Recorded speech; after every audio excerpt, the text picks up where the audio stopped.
Welcome to PCS education. আমি সুজিত দেবনাথ, তোমাদের প্রিয় সুজিত স্যার। আজকে ভারতের স্বাধীনতা সংগ্রামের এই ক্লাসে আমরা পড়ব সাঁওতাল বিদ্রোহ সম্পর্কে। এর ঠিক আগের ক্লাসে আমরা আদিবাসী বিদ্রোহের কোল বিদ্রোহটা পড়েছি, আর এটা আদিবাসী বিদ্রোহের সেকেন্ড পার্ট সাঁওতাল বিদ্রোহ।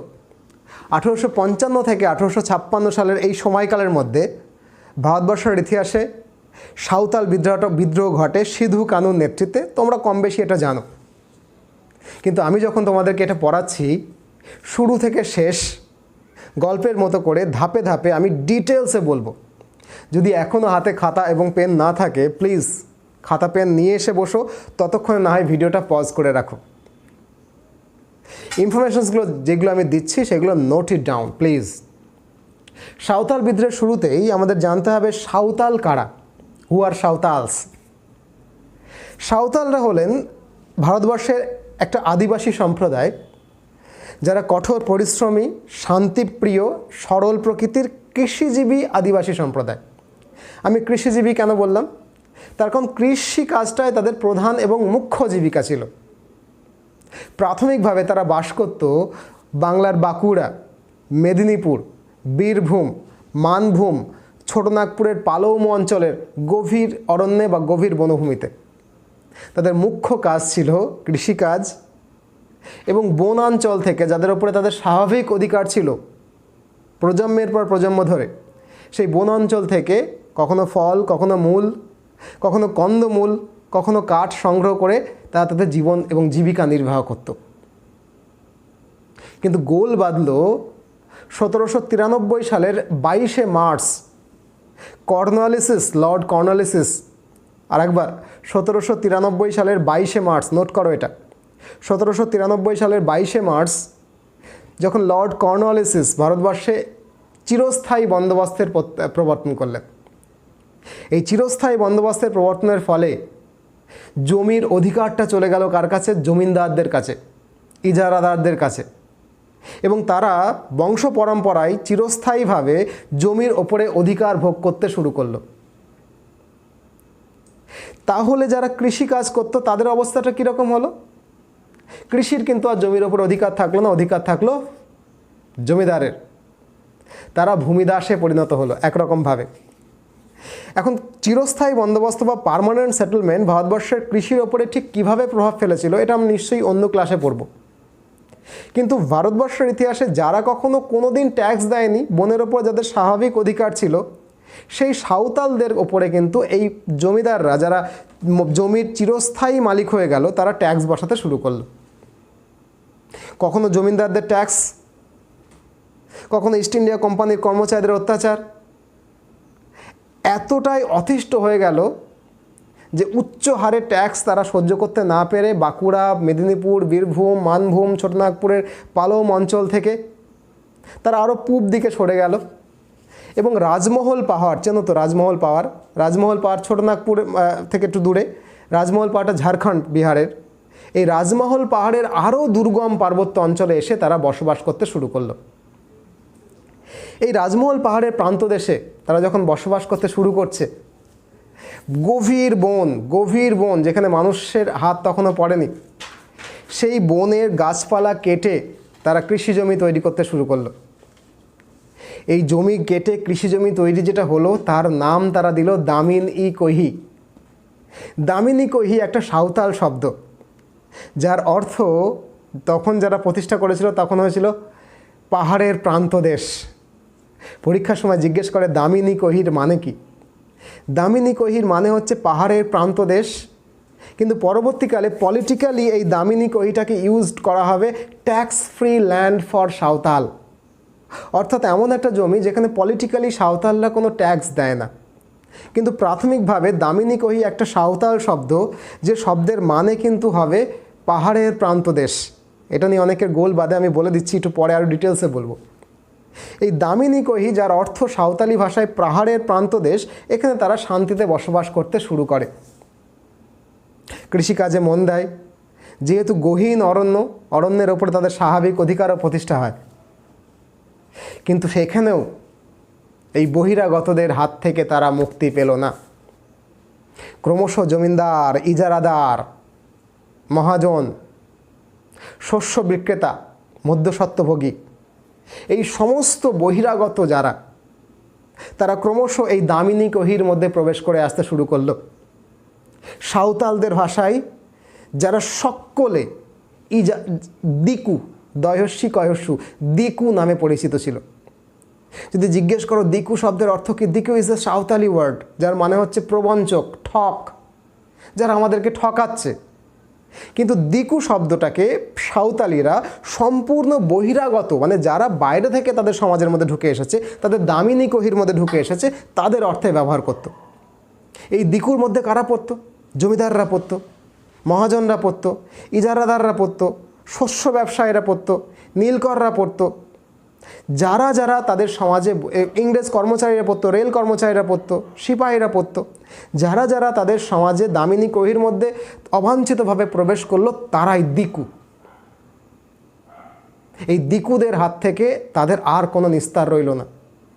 একবার তারা ছোটনাগপুর মালভূমির অঞ্চল থেকে এসে রাজমহল পাহাড়ের এই গোড়ায় দামিনী কহি তৈরি করে বসবাস করতে শুরু করেছে।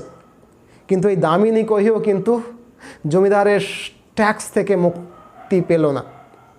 ইজারাদাররা, ইংরেজরা এখানে এসে জমিদার ইজারাদাররা তাদের জমির উপরে ট্যাক্স বসাতে শুরু করলো। আর এইখান থেকে কিন্তু লড়াইয়ের শুরু। দামিনী কহিটা কিন্তু ট্যাক্স ফ্রি ছিল যখন দামিনী কহি প্রতিষ্ঠা হয়, আর দামিনী কহির ওপরে এখন জমিদাররা ট্যাক্স বসাচ্ছে। কেন? জমিদারকে, ইংরেজকে বাৎসরিক একটা ট্যাক্স পাঠাতে হবে, অর্থাৎ জমিদার ইজারাদাররা তাদের জমির ওপরে দামিনী কহির ওপরে ট্যাক্স বসাচ্ছে। লড়াইয়ের সূত্রপাতটাই কিন্তু এইখানটা থেকে। পরীক্ষার সময় কোয়েশ্চেন আসে যে এই যে সাঁওতাল বিদ্রোহ, যেটাকে হুল বলা হবে, সেটার সূচনা কেন হয়, সেটা কোথা থেকে উৎপত্তি হয়, প্রধান এবং মুখ্য কারণ কি? প্রধান এবং মুখ্য কারণ, একেবারে গোড়ার কারণ হচ্ছে চিরস্থায়ী বন্দোবস্ত, একেবারে গোড়ার কারণ। এর ফলে জমির ওপরে মালিকের বা জমিদারের অধিকার, মালিকানা প্রতিষ্ঠিত হয়েছিল। কোন জমি? না দামিনী কহি, যেটাকে ট্যাক্স দিত না, তার উপরে ট্যাক্স বসালো, যেটা কিন্তু সহ্য করতে পারেনি হুল, তার ফলেই হয়েছিল। This is the main reason. কিন্তু একটা কারণে তো বিদ্রোহের আগুন জ্বলে না। দেয়ার আর মেনি রিজনস। জমিদারদের উচ্চ হারে ট্যাক্স দামিনী কহির ওপরে। দামিনী কহিটা ছিল ট্যাক্স ফ্রি, তার উপরে ট্যাক্স। বহু চাঁদ আগে তাদের বাপ ঠাকুরদাদারা কখনো ট্যাক্স বসায়নি, সেখানে তাদেরকে ট্যাক্স দিতে হচ্ছে। দেশীয় মহাজনরা তাদের পিছু পিছু চলে এসেছে।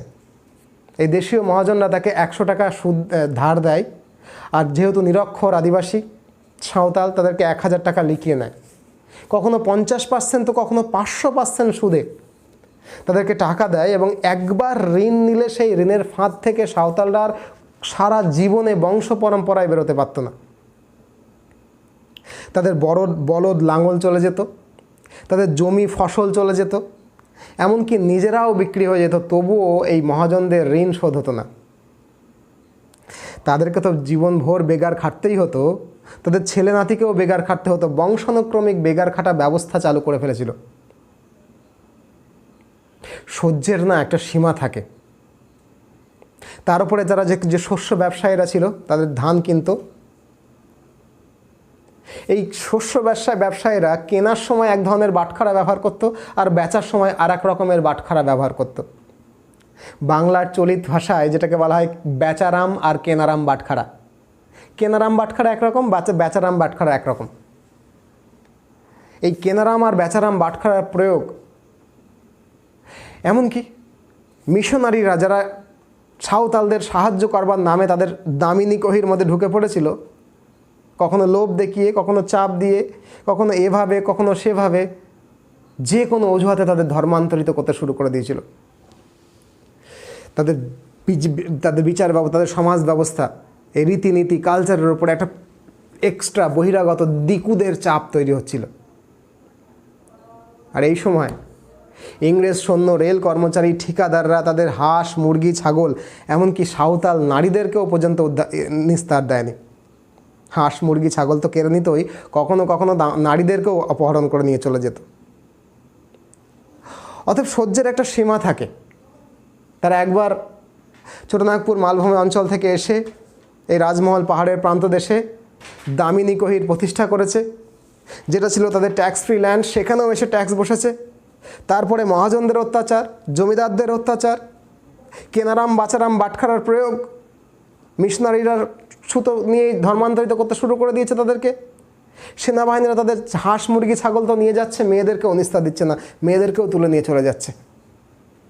এই রকম একটা পরিস্থিতিতে যখন ভেতর থেকে সমাজ ব্যবস্থাটা ফুঁসছে, সিধু এবং কানহু বলে দুই ভাই, এই নেতৃত্ব ভেতর থেকে, সমাজের ভেতর থেকে উঠে আসে। 30শে জুন 1855 খ্রিস্টাব্দে এই দামিনী কহির ভাকনাডিহির মাঠে, ভাকনাডিহি, আরেকবার ভাকনাডিহির মাঠে 10,000 সাঁওতাল মানুষ একত্রিত হয়। একটা উঁচু জায়গা থেকে সিধু বক্তৃতা করতে শুরু করে যে বহু চাঁদ আগে আমরা এখানে এসেছি, আমাদের দামিনী কহিতে কখনো ট্যাক্স দিইনি আমরা, কিন্তু দিকুরা আমাদের পিছু ছাড়ছে না। আমরা একবার ছোটনাগপুর থেকে পালিয়েছি, এবার আমরা পালিয়ে কোথায় যাব? অতএব ঠাকুর আমায় বলেছে, ঠাকুরকে সাঁওতালরা যাদেরকে পুজো করত, সে ঠাকুর আমায় নির্দেশ দিয়েছে স্বপ্নে যে সাঁওতালদের জাগতে হবে, সাঁওতালদের হুল করতে হবে। হুল মানে সাঁওতালি ভাষায় বিদ্রোহ।